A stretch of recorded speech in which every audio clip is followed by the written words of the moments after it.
માત્ર ભૂખંડ નથી, પરંતુ ઇતિહાસમાં ધબકતો કાલખંડ છે. સાહસ, શૌર્ય અને બલિદાનથી તૃપ્ત મહાન વ્યક્તિત્વનો ધણી એટલે આ પ્રદેશ એટલે ગુજરાત. આજે ગુજરાત રાજ્યના સ્થાપના દિવસના શુભ અવસરે સાબરકાંઠાની ધરા પર આપણા ગુજરાતના પનોતા પુત્ર, વિશ્વગુરુ, કીર્તિમાન, પ્રારબ્ધ નહીં પણ પુરુષાર્થને વરેલા અને પડકારને ઝીલનારા આપણા પ્રધાનમંત્રી શ્રીનું આપણે હાર્દિક સ્વાગત કરીએ છીએ. જેમ ગુજરાતના દરિયા કિનારેથી વિશ્વના અજાણ્યા ખૂણાઓની શોધ થઈ, એ જ રીતે વડાપ્રધાન મોદી સાહેબે પોતાની આગવી સૂઝબૂઝ, દીર્ઘ દ્રષ્ટિથી વિશ્વભરમાં ભારતનો પરચમ ફેલાવ્યો છે. દુનિયાના સૌથી મોટા લોકતંત્રના સર્વાધિક લોકપ્રિય પ્રધાનમંત્રી શ્રી, જેમણે 2047 સુધી ભારતને સૌથી વિકસિત રાષ્ટ્ર અને મહાસત્તા બનાવવાનો સંકલ્પનો પાયો નાખ્યો છે, તેવા વડાપ્રધાન શ્રીના સ્વાગત માટે સૌપ્રથમ આમંત્રિત કરું છું આપણા ગુજરાતના મુખ્યમંત્રી શ્રી ભૂપેન્દ્રભાઈ પટેલ સાહેબને, જે આપણા ગુજરાતની આન, બાન અને શાન સમાન પાઘડીથી તેમનું સ્વાગત કરશે.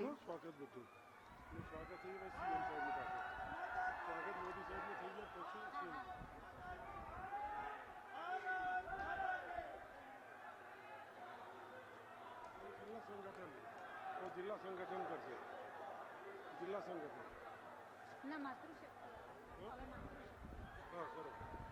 આપણી બહેનોની જો સૌથી વધારે ચિંતા કરી હોય તો એ છે આપણા મોદી સાહેબે. તો સૌપ્રથમ અત્રે ઉપસ્થિત માતૃશક્તિ કુમારી કૌશલ્યા કુંવરબા પરમાર, ગુજરાત પ્રદેશ ઉપાધ્યક્ષા શ્રીમતી રમીલાબેન બારા, રાજ્યસભાના સાંસદ શ્રી ભૂમિકાબેન પટેલ, તાલુકા પંચાયત પ્રમુખ શ્રીમતી ભારતીબેન પટેલ, સાબરકાંઠા જિલ્લા પંચાયત પ્રમુખ શ્રીમતી પ્રિયંકાબેન ડામોર, અરવલ્લી જિલ્લા પંચાયત પ્રમુખ નીતાબેન તેમજ ગુજરાતની વિવિધ વિકાસલક્ષી યોજનાના લાભાર્થીઓ નીતાબેન પરેશભાઈ પરમાર, ઉજ્જવલા ગેસ લાભાર્થી, ફળજીભાઈ મોહનભાઈ પટેલ, કિસાન સન્માન નિધિ લાભાર્થી, નીમુબેન વાઘેલા, પ્રધાનમંત્રી આવાસ યોજના લાભાર્થી અને નીનામા નિશ્ચલ ગણપતભાઈ, નર્સિંગ સ્કોલરશીપ લાભાર્થી તેમનું વિરાંગના પ્રતિકૃતિ અને પુસ્તક આપીને સ્વાગત કરશે. તાળીઓના ગડગડાટથી ફરીથી વધાવીશું.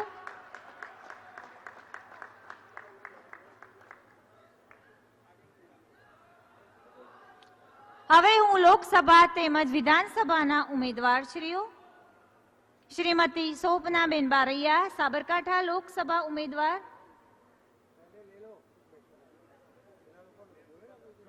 શ્રી હરિભાઈ પટેલ, મહેસાણા લોકસભા ઉમેદવાર તેમજ શ્રી સી.જે. ચાવડા સાહેબ, વિજાપુર વિધાનસભા ઉમેદવારને પ્રધાનમંત્રી શ્રી નરેન્દ્રભાઈ મોદીનું મેમેન્ટો એટલે કે અંબાજીની મૂર્તિ આપીને સ્વાગત કરવા માટે અનુરોધ કરું છું.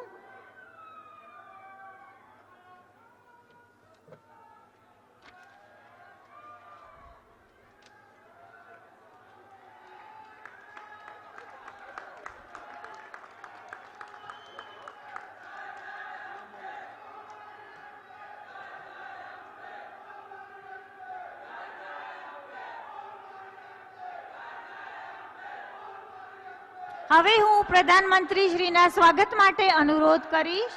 શ્રી જેડી પટેલ સાહેબ, લોકસભા સંયોજક, શ્રી બાબુભાઈ જેબલિયા સાહેબ, ક્લસ્ટર પ્રભારી શ્રી ગજેન્દ્રભાઈ સક્સેના સાહેબ, સાબરકાંઠા પ્રભારી શ્રી રાજેશભાઈ શુક્લા, અરવલ્લી જિલ્લા પ્રભારી શ્રી કનુભાઈ પટેલ, સાબરકાંઠા જિલ્લા પ્રમુખ શ્રી રાજુભાઈ પટેલ, અરવલ્લી જિલ્લા પ્રમુખ શ્રી વિજયભાઈ પંડ્યા, મહામંત્રી શ્રી સાબરકાંઠા જિલ્લો શ્રી લુકેશભાઈ સોલંકી, મહામંત્રી શ્રી મહેન્દ્રભાઈ રેવર, મહામંત્રી શ્રી સાબરકાંઠા જિલ્લો શ્રી હસમુખભાઈ પટેલ, શ્રી ભીખાજી ઠાકોર, શ્રી જગદીશભાઈ ભાવસાર, મહામંત્રી શ્રી અરવલ્લી જિલ્લો.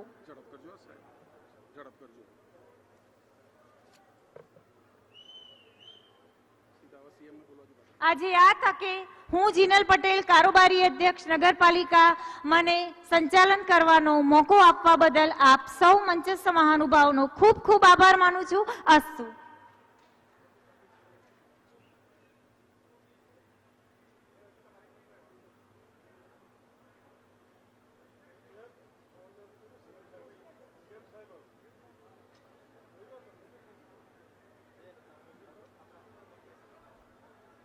જીતના સંકલ્પને આગળ વધારતા હવે હું આપણા આદરણીય મુખ્યમંત્રી શ્રી ભૂપેન્દ્રભાઈ પટેલ સાહેબને પ્રવચન માટે અનુરોધ કરું છું. સીએમ સાહેબ.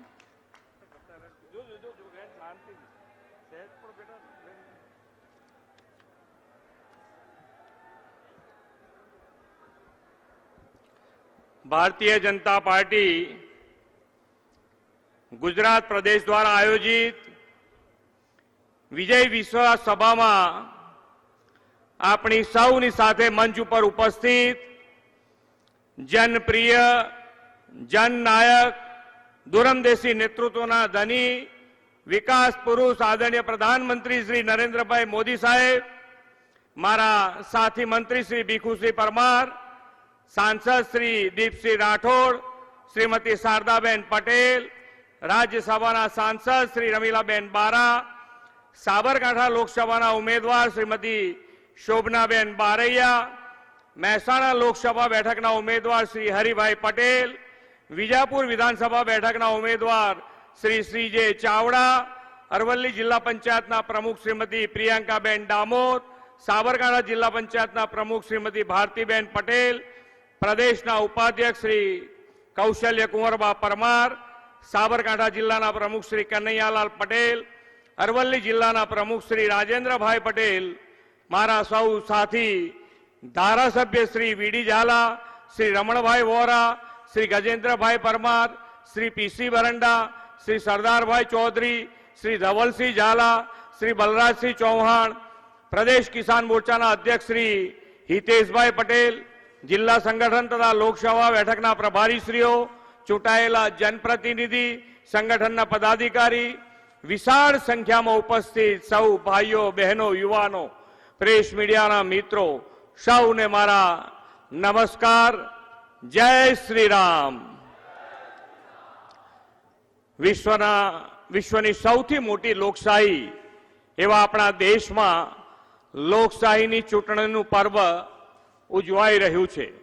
તેની આ વિજય વિશ્વાસ સભામાં વિશ્વ નેતા અને યશસ્વી વડાપ્રધાન શ્રી નરેન્દ્રભાઈ મોદીનું સમગ્ર ગુજરાતની જનતા જનાર્દન વતી હું સ્વાગત કરું છું. આજે આપણા ગુજરાતનો સ્થાપના દિવસ, ગુજરાત ગૌરવ દિવસ છે. સૌને ગુજરાત ગૌરવ દિવસની ખૂબ ખૂબ શુભેચ્છાઓ પાઠવું છું.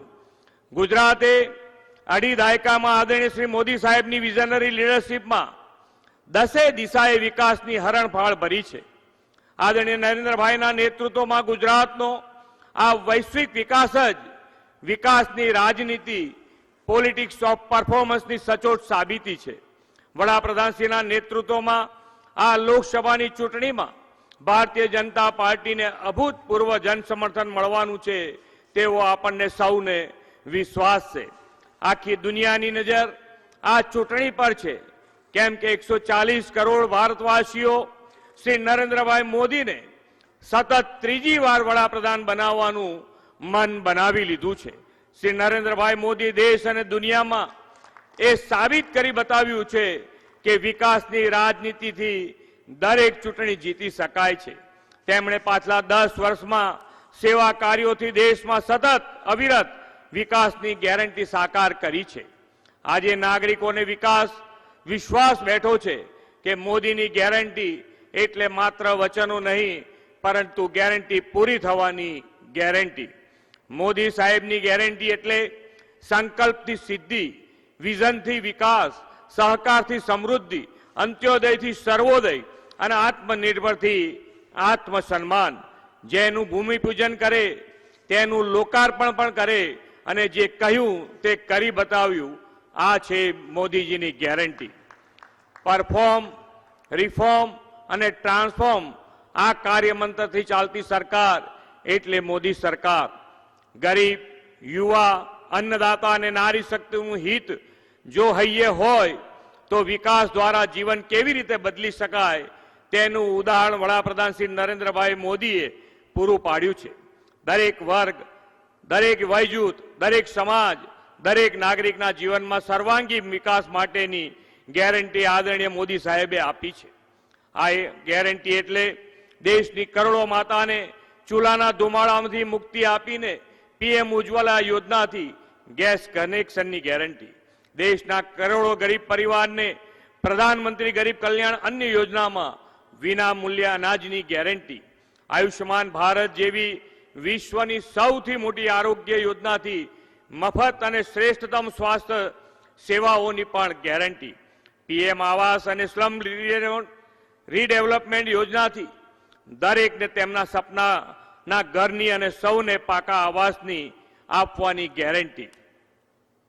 પીએમ સૂર્ય ઘર મફત વીજળી યોજના હેઠળ ગરીબ પરિવારને મફત વીજળી આપવાની ગેરંટી. નાના ફેરિયાઓ, લારી ગલ્લા ધરાવતા નાના વેપારીઓને પીએમ સ્વનિધિ દ્વારા લોન આપીને આત્મનિર્ભર બનાવવાની ગેરંટી.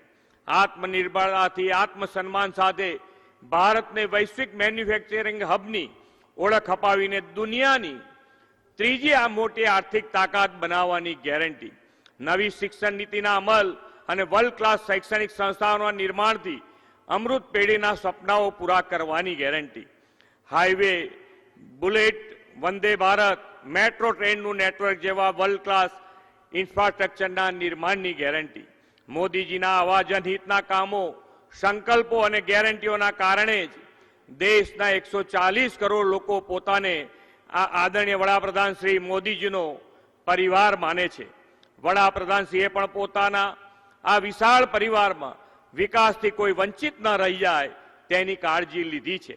તેઓ હંમેશા ગરીબ, છેવાડાના માનવી અને આદિવાસી બંધુઓના ઉત્થાનની ચિંતા કરીને તેમના સર્વાંગી વિકાસને પ્રાથમિકતા આપી છે.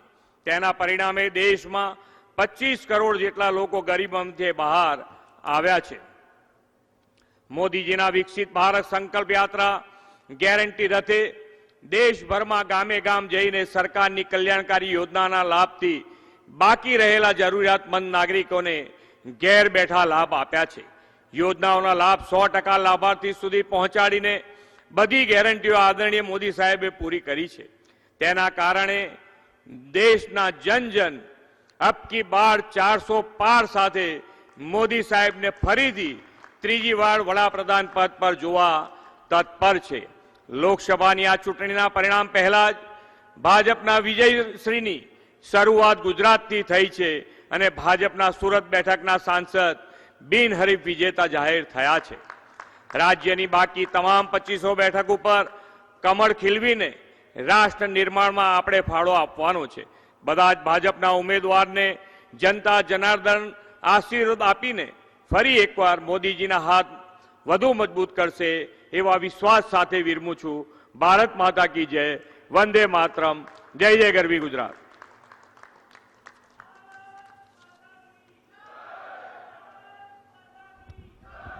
જેમને સાંભળવા સાબરકાંઠા અરવલ્લીની જનતા આપણે સૌ આતુર છીએ તેવા વિશ્વગુરુ પ્રધાનમંત્રી શ્રી નરેન્દ્રભાઈ મોદી સાહેબને હું આવકારું છું.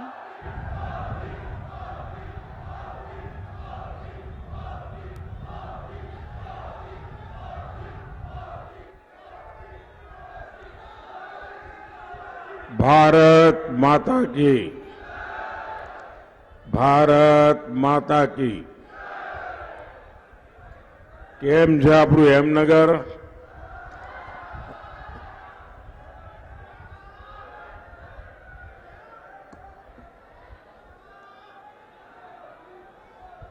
એ ભાઈ મીડિયા વાળા તો ઉભા રહે છે, તમે ક્યાં એમને બેસાડો છો? હવે મને ક્યાં સાબરકાંઠાને જોવાનું બાકી છે? તમે મને જોયેલો જ છે ને.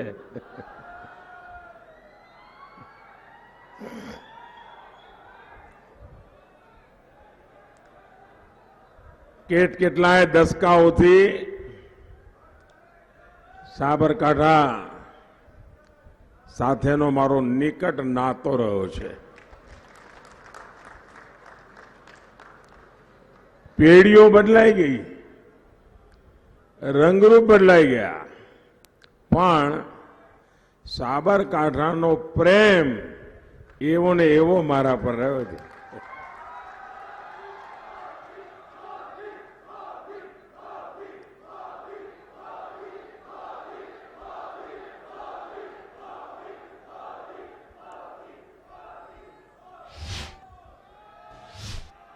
અને આપણો આ જે પ્યાર છે, આપણા જે આશીર્વાદ છે, એના કારણે મને આપ સૌ પર ભારે ભરોસો પણ છે. સાથીઓ, કદાચ દુનિયાના લોકો મોદીને એક દેશના પ્રધાનમંત્રી તરીકે ઓળખતા હશે, પરંતુ દેશ માટે તો હું માત્ર ને માત્ર એક સેવક છું.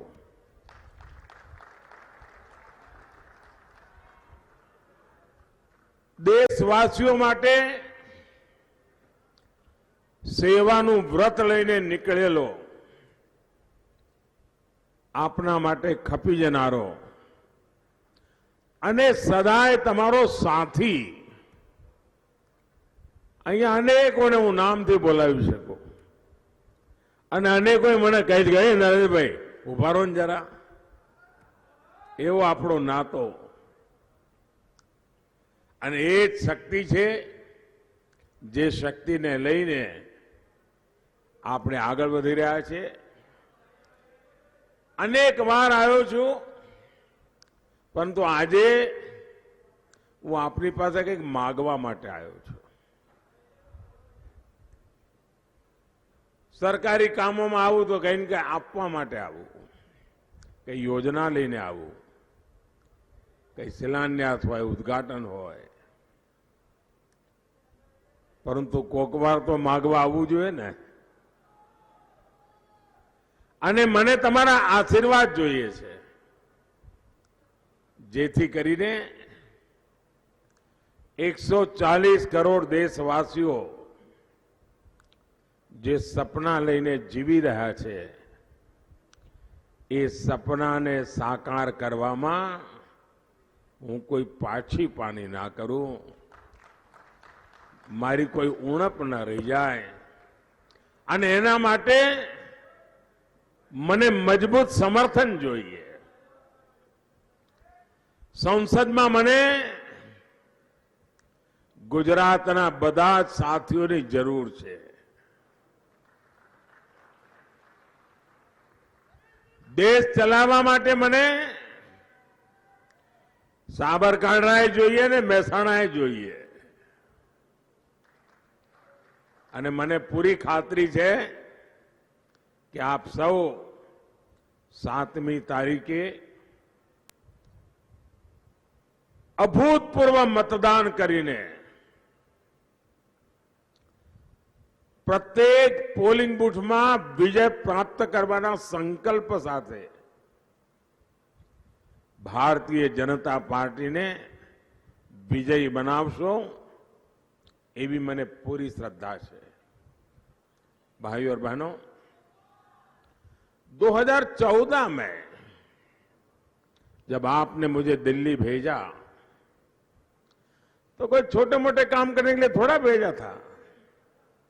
आपने मुझे चुनौतियों को चुनौती देने के लिए भेजा था, चुनौतियों को टालने के लिए नहीं, चुनौतियों से टकराने के लिए भेजा था।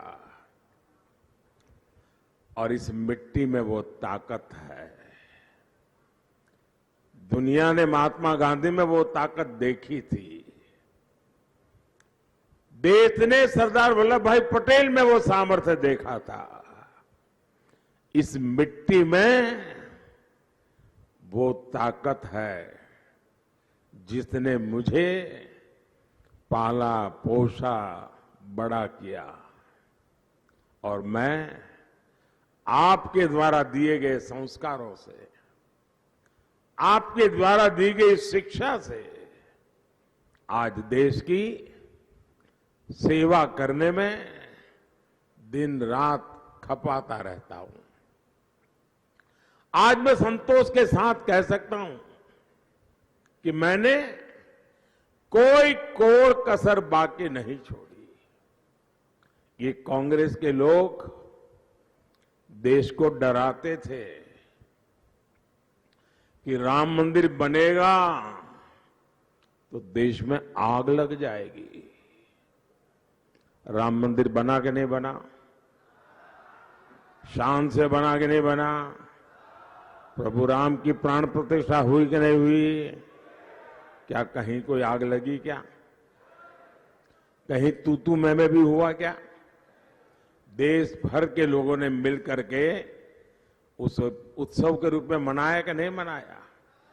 यानी कांग्रेस के लोग जमीनी हकीकतों से कितने कटे हुए हैं और अपनी वोट बैंक की राजनीति के लिए किस प्रकार से लोगों को भयभीत रखते हैं, डराते रहते हैं, इसका उत्तम उदाहरण है। देश में कोई आग नहीं लगी, लेकिन कांग्रेस के दिलों में जो आग लगी है वो कोई बुझा नहीं सकता। आप कल्पना कीजिए, देश आजाद होने के दूसरे दिन प्रभु राम का मंदिर बनना शुरू होना चाहिए था, लेकिन नहीं हुआ। देश को लड़ाई लड़नी पड़ी। 70-75 साल तक उसको रोकने के लिए कांग्रेस ने लगातार कोशिश की, अदालत में भी कोशिश की, बाहर भी की, कानून बदले ताकि राम मंदिर बने नहीं। लेकिन आखिरकार न्यायालय ने निर्णय दिया, बेटा आप वो फोटो मैंने देख लिया, बैठ जाइए, पीछे लोगों को परेशान कर रही हो आप बैठ जाइए। उन्होंने जो राम मंदिर के ट्रस्टी हैं, उन्होंने सब चीजें माफ कर दी। जिन जिन लोगों ने राम मंदिर का विरोध किया था, सब कुछ माफ कर दिया और माफ करके उनके घर जाके उनको निमंत्रण दिया कि आओ नए सिरे से अपन आगे बढ़ते हैं। लेकिन ये लोग देखिए, प्रभु राम के मंदिर की प्राण प्रतिष्ठा का निमंत्रण ठुकरा दिया, सिर्फ और सिर्फ अपनी वोट बैंक को खुश करने के लिए। वोट बैंक की राजनीति में ये इतने डूबे हुए हैं कि वो संतुलन खो बैठे हैं। साथियों, ये कहते थे कि जम्मू कश्मीर से आर्टिकल 370 हटेगा तो देश टूट जाएगा, देश में खून की नदियां बहेगी। न जाने क्या क्या कहते थे। यहां तक कहते थे जम्मू कश्मीर में कोई तिरंगा उठाने वाला नहीं मिलेगा। उनको पता नहीं है ये मोदी है, ये उसको डराने के खेल बंद कर दो भाई। आप बताइए आर्टिकल 370 हटा कि नहीं हटा? जरा थक न गए हो तो जरा जिंदा होकर के जवाब दो। क्या आर्टिकल 370 हटा कि नहीं हटा? आपको गर्व हुआ कि नहीं हुआ? क्या देश में कहीं खून की नदियां बही? और आज लाल चौक में शान से, आन बान शान के साथ देश का तिरंगा लहरा रहा है कि नहीं लहरा रहा है? साथियों, 10 साल पहले तक देश आतंकवाद की आग में जल रहा था और कांग्रेस, पता था पड़ोसी देश आतंकवादी एक्सपोर्ट कर रहा है और उनका यही बिजनेस है आतंकवाद एक्सपोर्ट करना। और जब आतंकवादी आते थे, बहुत बड़ी घटना करते थे, मुंबई में 26/11 कर दिया, हिंदुस्तान के अलग अलग कोने में बम धमाके होते रहते थे, लोग मर रहे थे। कश्मीर में आए दिन हमारे वीर जवान शहीद होते रहते थे और उस समय की कमजोर सरकार क्या करती थी? डोजियर भेजती थी, जानकारियां, उनकी फोटो, ये सब भेजते थे, ये आपके यहां से आए थे, उन्होंने किया। और कांग्रेस पाकिस्तान से कहती थी कि बताओ भाई साहब, हम पर बम क्यों फोड़ते हो? वो भी एक जमाना था, डोजियर भेजते थे।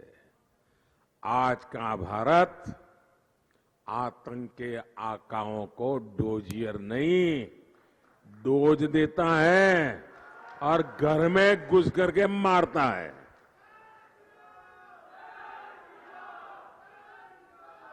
साथियों, हमारे देश में वोट बैंक की राजनीति की शिकार अगर कोई हुई तो हमारी मुस्लिम बहनें शिकार हुई।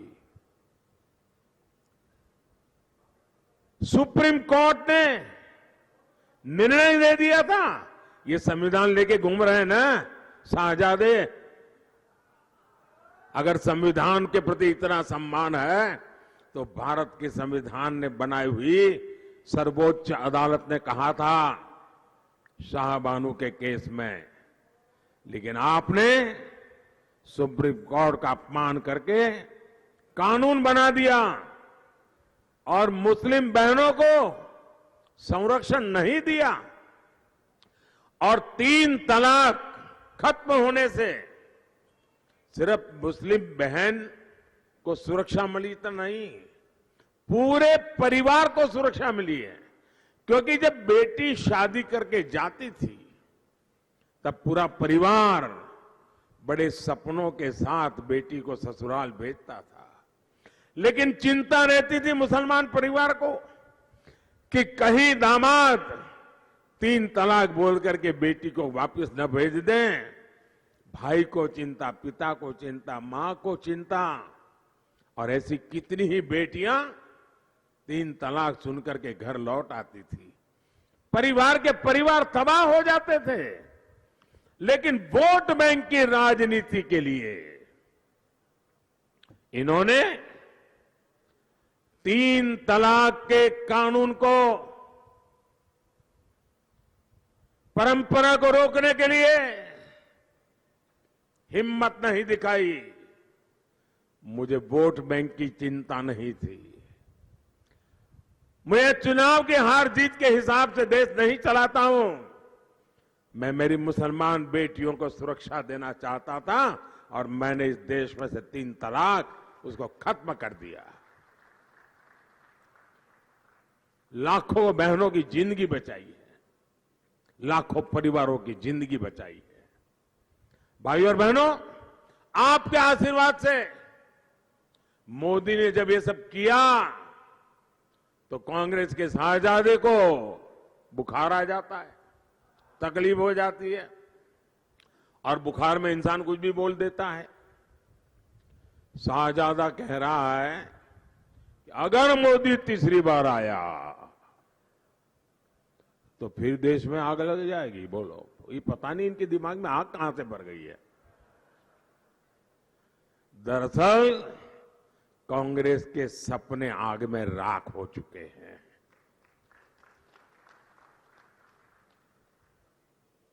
इस देश के लोगों ने कांग्रेस के हर इरादे को जान लिया है और इसलिए निराशा के गर्त में डूबी हुई कांग्रेस, जो अपनी पार्टी को नहीं बचा पाती है, जो अपनी पार्टी में जान नहीं भर सकते हैं, वह देश में सत्ता प्राप्त करने के लिए निकले हैं।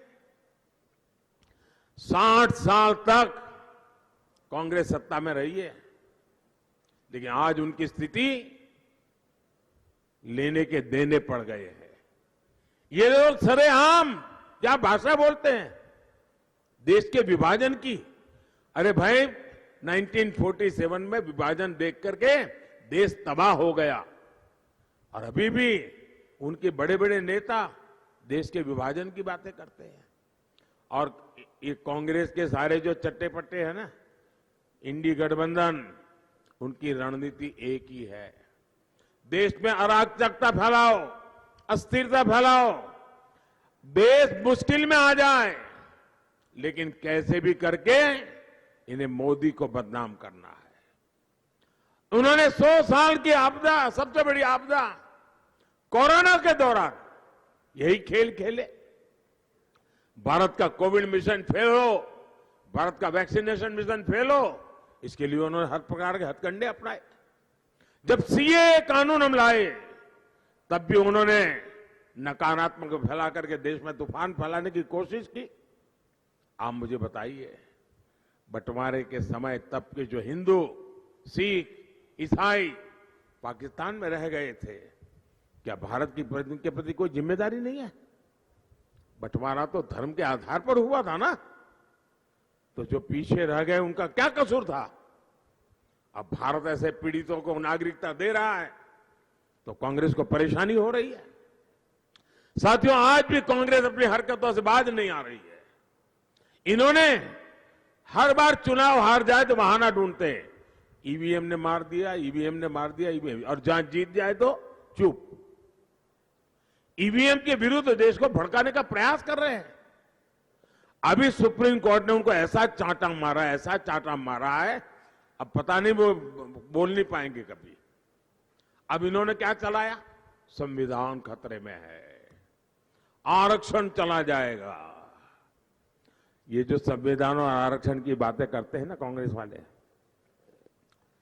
बाबा साहब का, अंबेडकर का संविधान इन लोगों ने 60-70 साल तक राज किया, लेकिन पूरे देश में लागू नहीं कर पाए थे।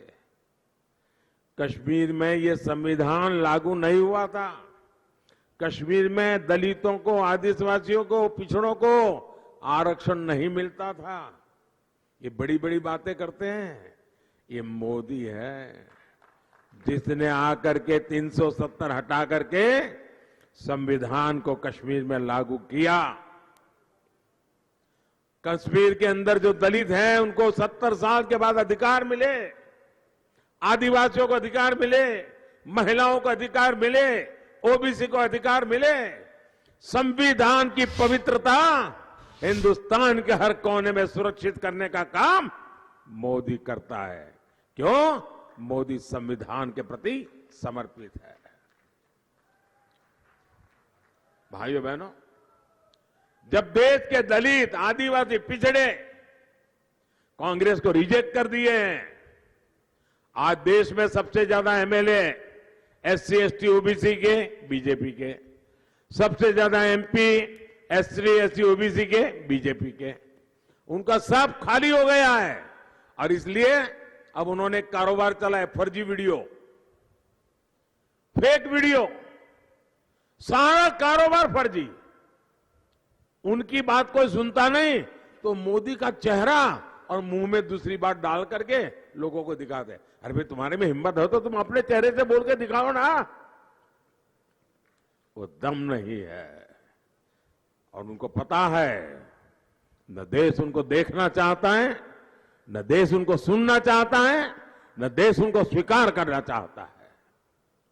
और आज कांग्रेस पार्टी और पूरा उनका इंडी गठबंधन एक फेक फैक्ट्री बन चुका है। ये कहते हैं, खुद तो बड़ी बड़ी बातें कहते हैं, मोहब्बत की दुकान, लेकिन इनकी मोहब्बत की दुकान ऐसी है जो फेक सामान, फेक नारे, फेक वादे इसको बांटने में लगी हुई है। मोदी को बदनाम करने में वो कोशिश कर रहे हैं, लेकिन मुझे पूरा भरोसा है, मैं हिंदुस्तान में जहां जहां गया हूं, देश उनकी ये झूठी बातें, फर्जी बातें स्वीकार नहीं कर रहा है।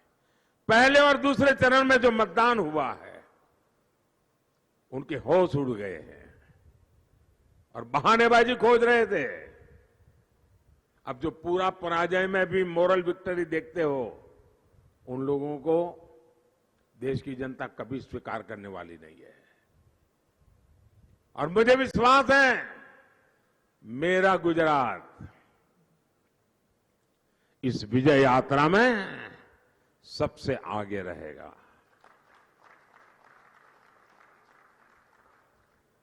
सबसे ज्यादा वोट गुजरात देगा, सबसे ज्यादा बूथ विजयी करके गुजरात देगा और सभी की सभी सीटें गुजरात देगा।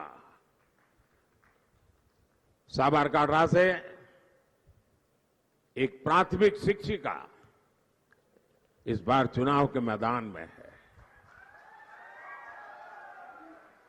समाज के छोटे से छोटे व्यक्ति को सम्मान करना, ये भारतीय जनता पार्टी के पास समर्पण भाव से करने का इरादा रहता है। और इसलिए हमारी छोटी बहन शोभना आज आपके उम्मीदवार के रूप में हम लाए। महसाणा से हमारे मंजे हुए साथी हरिभाई पटेल, शोभना बहन भी खड़े हो जाए। और यहां बीजापुर में उपचुनाव है, उसमें हमारे चावड़ा जी, सीजे चावड़ा,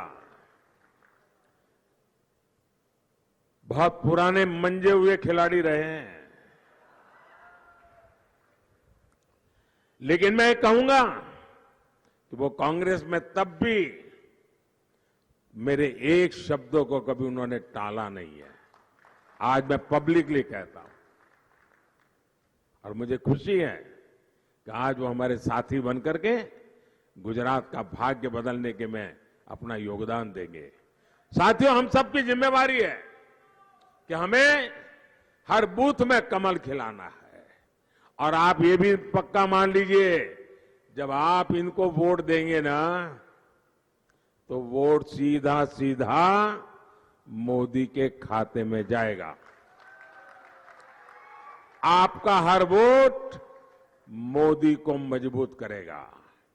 और आज पूरा देश बड़े विश्वास से कह रहा है, फिर एक बार, फिर एक बार, फिर एक बार। और एक बात आपको भूलनी नहीं है, यहां हमारे भूपेंद्र भाई गुजरात के विकास के लिए जो मेहनत कर रहे हैं, नम्रता के साथ, मृदुता के साथ, ये विजय गुजरात की विकास यात्रा को भी मजबूती देने वाला है। और इसलिए भी, और भाइयों बहनों, मैं गुजरात का बहुत उज्जवल भविष्य देख रहा हूं।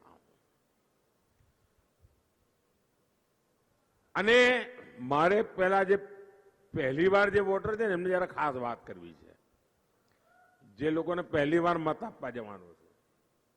કારણ કે અત્યારે જે પહેલી વાર વોટ આપવા જશે ને, એમને તો ખબર જ નહીં હોય કે એમના મા બાપ કેવી મુસીબતમાં જીવતા હતા। કાચા રોડ હોય, હોસ્પિટલ ના હોય, હોસ્પિટલ હોય તો ડોક્ટર ના હોય, હોસ્પિટલ હોય ડોક્ટર હોય તો દવા ના હોય. આ જે 18-20 વર્ષના જવાનિયાઓ છે ને, એમને ખબર નહીં હોય કે એમના મા બાપ જૂની સરકારોમાં કેવી મુસીબતોમાં જીવતા હતા. જે 18-20 વર્ષના મતદાતાઓ છે એમને એ ખબર નહીં હોય કે આ મોદી સાહેબને તમે દિલ્હી મોકલ્યા એ પેલા દેશની શું દશા હતી. તમે જોયું હશે બધે ચોરે ને ચૌટે એક સૂચના જોવા મળતી હતી. યાદ હશે બધા જૂના લોકોનું કઈ ચાલે યાદ આવશે. કોઈ પણ બિનવારસી ચીજ દેખાય તો હાથ અડાડવો નહીં. બિનવારસી ચીજ દેખાય તો દૂર રહેવું. ક્યાંય બિનવારસી બેગ દેખાય તો પોલીસને જાણ કરવી.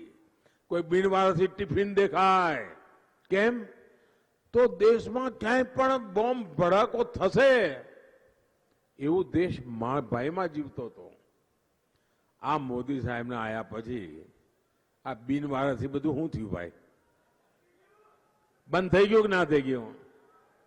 એનો અર્થ એવું કે જે એ વૃત્તિના લોકો છે એમની વૃત્તિ નહીં ગઈ હોય, પણ એમને ખબર છે કે મોદી સાહેબ છે ત્યાં સુધી નહીં કરાય.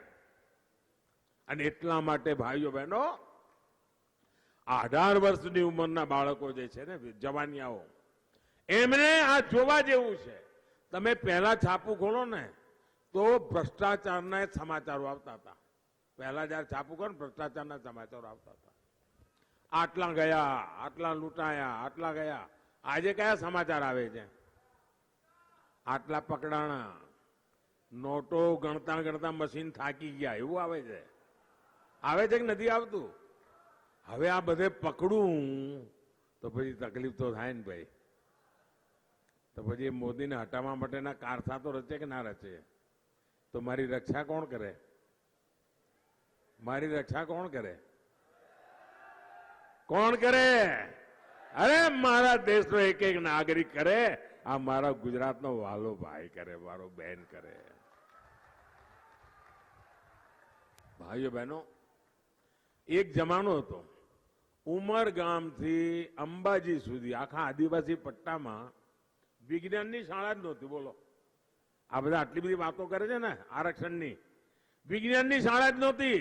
તો મારો આદિવાસી છોકરો વિજ્ઞાનની શાળામાં ના ભણે તો એન્જિનિયર ને ડોક્ટર ક્યાંથી થાય ભાઈ? ગુજરાતમાં મોદી મુખ્યમંત્રી બન્યા પછી પહેલી વાર આદિવાસી પટ્ટાની અંદર વિજ્ઞાનની શાળાઓ શરૂ થઈ. અને આજે તો મેડિકલ કોલેજો આદિવાસી પટ્ટામાં છે. આજે યુનિવર્સિટીઓ આદિવાસી પટ્ટામાં છે. વિકાસ કેમ કરાય? તમે વિચાર કરો સાહેબ. 4 કરોડ ઘર આપણે બનાયા. આંકડો નાનો નથી. ગરીબો જેની પાસે જિંદગીમાં 4 પેઢીથી પાકું ઘર નહીં જોયું હોય એવા પરિવારોને પાકું ઘર મળે ને. અહીંયા બધી પાકા ઘર જેને મળ્યા છે ને એ બહેનો આવીને મને હમણાં આશીર્વાદ આપ્યા. તમે જોયું હશે. આ પાકું ઘર મળે ને એટલે એના સપના પાકા થઈ જાય. જીવનમાં કંઈક કરવાની ઈચ્છા જાગે. છોકરાઓને ભણાવવાનું મન થાય. જિંદગી બદલાઈ જાય. અને તમને મારી વિનંતી છે, હું કહું એક કામ કહું, તમે કરશો? થાકીને જ ગયા ને? કરશો? એક કામ કરજો. આ ચૂંટણીમાં તમે ગામે ગામ જાઓ ને તો કોઈ ગામમાં 1-2 લોકો કદાચ તમને એવા મળે કે હજુ ઘર ના મળ્યું હોય. કારણ કે રહી ગયા હોય. કામ કેટલાકમાં ઘર મળ્યું હોય પણ હવે છોકરો જુદો રહેવા ગયો હોય, એને ઘર ના હોય.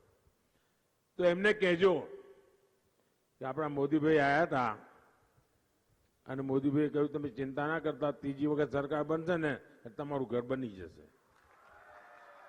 આ મારી ગેરંટી. કહી દેશો?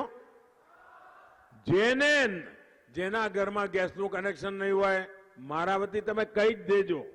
તમને કોરો ચેક આપી દીધો મેળો. તમે જ મારા માટે મોદી. કોઈને નળથી જળ કનેક્શન ના મળ્યું હોય કહી દેજો, ત્રીજી ટર્મમાં પાક્કું. આપ વિચાર કરો, બે ત્રણ કામો માટે હું તમને ધ્યાન દોરવા માંગુ છું. આપણે એક યોજના બનાવી છે. કોઈ પણ સમાજનો કોઈ પણ વર્ગનો વ્યક્તિ, ગુજરાતનો કોઈ પણ વ્યક્તિ, ગુજરાતમાં રહેનારો કોઈ પણ વ્યક્તિ તમારા ઘરમાં 70 વર્ષથી ઉપરના પિતા, માતા, કાકા, કાકી, નાના, નાની કોઈ પણ હોય, અને આજકાલ તો હોય છે જ, પરિવારમાં વડીલો હોય છે, પરંતુ ખાવા પીવામાં કોઈ છોકરાને તકલીફ ના પડે, મા બાપને ખવડાવે પીવડાવે, શાંતિથી રાખે પણ ખરા. પણ જો બીમારી આવી જાય તો છોકરો ગમે તેટલી મહેનત કરતો હોય ને, પણ એના ટાંટિયા ના મળે બિચારાના. કારણ કે એક બાજુ છોકરા મોટા કરવાના હોય, છોકરાની ચિંતા હોય, એમને ભવિષ્ય જોવાનું હોય, બીજી બાજુ મા બાપ માંદા પડી જાય તો શું કરવું. તો મોટો બોજ જે 35, 40, 50, 55 વાળી ઉંમરના ભાઈઓ છે એમના ઉપર પડે. અને એટલે જ આ મોદીએ નક્કી કર્યું છે કે 70 વર્ષથી ઉપરનો કોઈ પણ નાગરિક એની હવે બીમારી હોય તો એના ઈલાજ કરવાની જવાબદારી આ દીકરાની. એને હવે તમારે ખર્ચો ભોગવવાનો નહીં, એ જવાબદારી મોદીની. હવે આ વાત તમે ઘરે ઘરે પહોંચાડો, એમને કહો કે આ કામ કર્યું છે. મારે બીજું કામ કરવું છે. મારે તમારું વીજળી બિલ 0 કરી દેવું છે. મારે તમારું પેટ્રોલનું બિલ 0 કરી દેવું છે. તમને થશે કે આ શું થયું છે આજે સાહેબને, પણ વાતો હવામાં નથી સાહેબ. આપણી પાસે યોજના છે. આપણે પીએમ સૂર્યઘર યોજના નક્કી કરી છે, અને આ પીએમ સૂર્યઘર યોજના અંતર્ગત સરકાર 50, 60, 70 હજાર રૂપિયા જેવી જરૂરિયાત એટલા રકમ આપે છે, અને તમારા ઘર ઉપર તમે સોલાર સિસ્ટમ ફિટ કરો, અને તમે જે વીજળી પેદા કરો તમારે જોઈએ તમે મફતમાં વાપરો, 0 બિલ. અને વધારાની વીજળી સરકાર ખરીદશે, એમાંથી તમે કમાણી કરો. આજે તમે વીજળીનું બિલ ભરો છો, મોદી એવા દિવસો લાવશે કે તમે વીજળીમાંથી કમાણી કરશો. બોલો આનાથી બીજું ખોટું શું? ને મારી વાત સમજાય છે કે લાગતું નથી સમજતા હોય એવું? હે, આમ એકદમ ધ્યાનમગ્ન થઈ ગયા છો આજે. તમે વિચાર કરો, વીજળી બિલ મફત. બીજું મેં કહ્યું તમારું પેટ્રોલનું બિલ.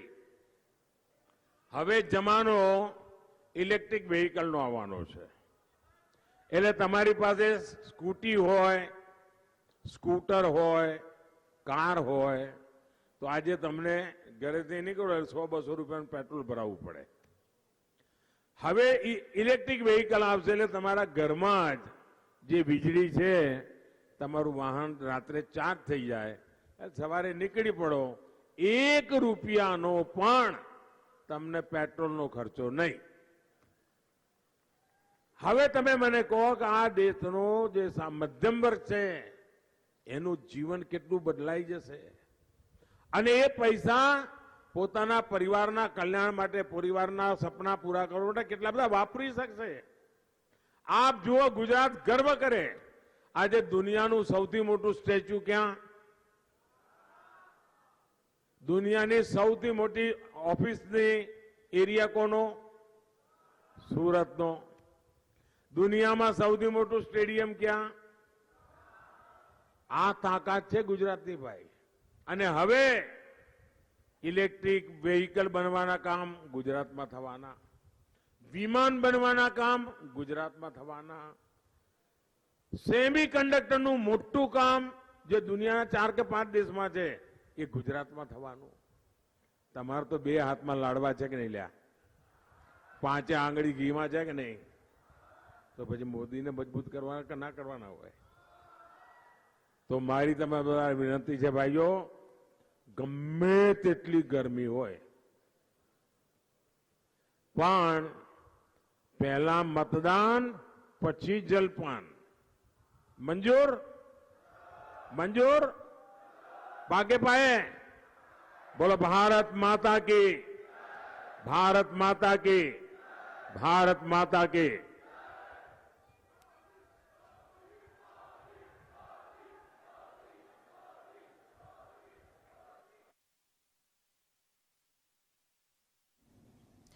હિંમતનગર ખાતે વડાપ્રધાન નરેન્દ્ર મોદી દ્વારા પ્રચંડ પ્રચાર કરવામાં આવ્યો, જનતાને સંબોધન આપવામાં આવ્યું। પીએમ મોદીની તમામ મોટી વાત ગુજરાત ફર્સ્ટ આપના ગ્રાફિક્સના માધ્યમથી બતાવી રહ્યું છે। લોકોને ઘર આપવાની ગેરંટી પીએમ મોદી દ્વારા કરવામાં આવી। લોકોને તો કહ્યું કે તમે મોદી જ છો અને ખાસ વોટ કરવાની પણ અપીલ કરવામાં આવી।